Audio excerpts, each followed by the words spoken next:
ఇప్పుడు ప్రత్యూష ట్రస్ట్ తోటి మీరు ఆడపిల్లలకి అంటే ఏం చెప్తూ ఉంటారు?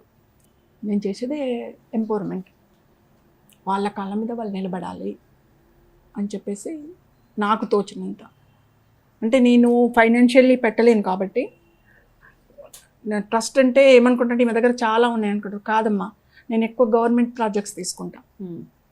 గవర్నమెంట్ ప్రాజెక్ట్ తీసుకుంటే నా మీద బర్డెన్ పడదు.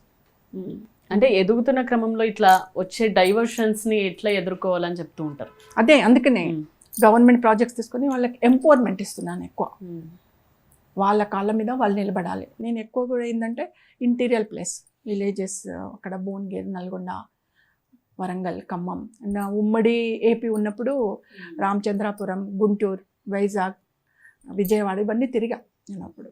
అంటే నేను వాళ్ళకి ఏం చెప్పేదంటే మీ కాళ్ళ మీద ముందు మీరు నిలబడండి, ఎవరి మీద డిపెండ్ కావద్దు. పెళ్లి చేసుకొని ఒక అత్తగారింటికి వెళ్ళిందంటే మీకు సంథింగ్ ఎర్నింగ్ ఉండాలి.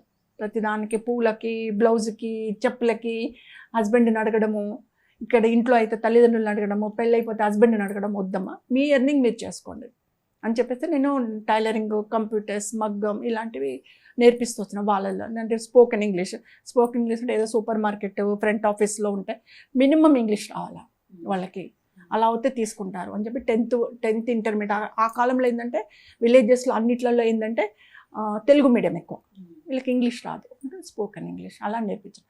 నేను ఇప్పుడున్న గర్ల్స్కి, ప్రస్తుతం ఉన్న సొసైటీలో ఉన్న అనేక మంది అమ్మాయిలందరూ కూడా ఎవరు జాబ్స్ వాళ్ళు చేసుకొని బయటకు వెళ్ళేవాళ్ళే. అందరూ బయటకు వెళ్ళి పొద్దున్న లేస్తే బయటకు వెళ్ళేవాళ్ళు, ఈవినింగ్ ఇంటికి వచ్చారు. పొద్దున్న బయటకు వెళ్ళి ఈవినింగ్ ఇంటికి వచ్చాక తల్లిదండ్రుల గుండె కొట్టుకుంటుంది. అమ్మాయి ఇంటికి వచ్చారు గండుకుంది. అమ్మాయి డైలీ 6 o'clock వస్తుంది అని అంటే 6:30 వరకు చూసి కాల్స్ చేస్తూనే ఉంటారు. ఏమ్మా లేట్ అయిపోయింది, వస్తున్నావా ఏమ్మా అంటే అదొక భయం అయిపోయింది. ప్రత్యూష లాంటి కేసులు కావచ్చు, ఆయేషా లాంటి కేసులు, మనకు తెలిసిన కేసులు కొన్నేమ్మా, కానీ తెలవనివి చాలా జరుగుతున్నాయి. మన వరకు నాలెడ్జ్లోకి రానివి చాలా జరుగుతున్నాయి. అలాంటి కేసులను చూసి ఈ తల్లిదండ్రులు భయపడుతున్నారు. లేట్ అయిపోయిందంటే భయపడుతున్నారు. ఏమైందో ఒక 4 సార్లు చేసిన తర్వాత ఫోన్ లిఫ్ట్ చేయకపోతే కూడా భయపడుతున్నారు. వాళ్ళు ఏదో సెమినార్లో ఉంటారు, లేకపోతే ఏదో జాబ్ వర్క్లో ఉంటారు, ఫోన్ లిఫ్ట్ చేయకపోతే కూడా భయపడిపోతున్నారు తల్లిదండ్రులు. అమ్మో 4 సార్లు చేసినా నా బిడ్డ ఎందుకు ఫోన్ చేయట్లేదు, ఎందుకు లిఫ్ట్ చేయట్లేదు, ఏమైంది? సో అలాంటి ఫీలింగ్లో పేరెంట్స్ ఉంటున్నారంటేనే మీరు అర్థం చేసుకోవాలి సొసైటీ ఎంత డేంజర్గా ఉందో. చాలా డేంజర్. అంటే నేను అమ్మాయిలకు చెప్పేది ఒకటే, మీరు బయటకు వెళ్ళినప్పుడు చాలా జాగ్రత్తగా ఉండండి, 4 వైపులా చూసుకోండి, ఎవరిని నమ్మకండి.